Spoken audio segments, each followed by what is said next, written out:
नमस्कार.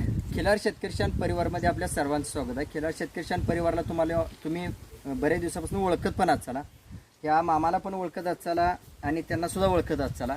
तर आज इचलकरंजी तालुका इचलकरंजी हातकणंगले आणि जिल्हा कोल्हापूर येथून खिलारप्रेमी आपल्या ठिकाणी आलेत आणि त्यांची ओळख किंवा ते इथं का पोचलेत, कशासाठी पोचलेत आणि खरंच त्यांच्या मनात काय होतं इथं येण्याचं कारण आणि त्यांना झालेला अभ्यास खिल्लार प्रेमी म्हणून किंवा तरुण वर्गासाठी एक उत्साह वाढण्यासाठी माझ्या खिल्लार शेतकरी परिवारच्या मुलाखती असतात.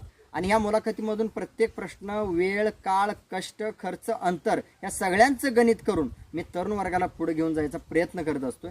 सर्व आपलं परिचय पूर्ण. नमस्कार, माझं नाव सौरभ नेमिनाथ देवमरे, राहणार इचलकरंजी, तालुका हातकणंगले, जिल्हा कोल्हापूर. आपला परिचय रवी. नमस्कार, रविसिंग बाबूसिंग राजपूत, गाव तांडूर, तालुका मंगळा, जिल्हा सोलापूर. मामा तुमचा परिचय पुढं परिचय सांगा, मोठ्या नाव तुमचं. ಹೆಸರು बाबासिंग विठ्ठल सिंग राजपूत, तालुका मंगळवेढा, जी सोलापूर. असा हा परिचय झाला सर्वांचा. तर सौरभ, इचलकरंजी मधून इथं तांडूरगाव येण्याचं कारण काय नेमकं? सिद्धापूर लाईनचा बैल बघायचा आणि तांडूर राजा कसा आहे हा मूळ वास्तव स्वरूपात येऊन बघणे यासाठी इथंपर्यंत आलो. मी तांडूरचा राजा कुणापासून माहीत झाला? तुमच्या चॅनलमार्फत. आणि वास्तवमध्ये येऊन बघायचं का बघायचं? वास्तवमध्ये म्हणजे त्या व्हिडिओमध्ये आणि समोरासमोर बघितल्यावर त्याच्यात काय फरक आहे? फरक वाटतं. मग समोर फरक योग्य वाटतो का मोबाईलवरचा फरक योग्य वाटतो? समोर फरक. समोरचा फरक योग्य. बरं, काय जाणवलं? खिलार शेतकरी परिवारकडून तुम्हाला तांडूरचा राजा माहीत झाला आणि इथं आल्यावर अभ्यास केला, बरोबर आहे? बरोबर. अभ्यास झाल्यानंतर तुमच्या जीवाला काय वाटलं? बैल बघितल्यावर समाधान वाटलं. हां. आणि सिद्धापूर लाईन जे बाबा सिद्धापूर लाईनचा एक तांडूर राजा म्हणून बैल जो प्रसिद्ध होता तो फक्त आज बैल बघायचा म्हणून इथंपर्यंत आला.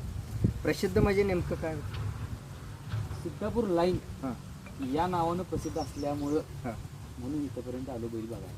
बरं, ही मीडियावरूनच माहिती झाली का दुसरी कोणी अजून सांगितली? मीडियावरून म्हणजे तुला शेतकरी चॅनलवाल्यांनी पहिला हा बैल दाखवला. हां.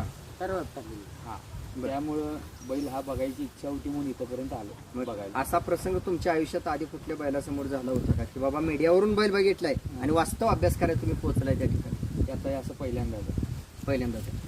मग या चॅनलच्या कामगिरीबद्दल तुम्हाला काय वाटतं?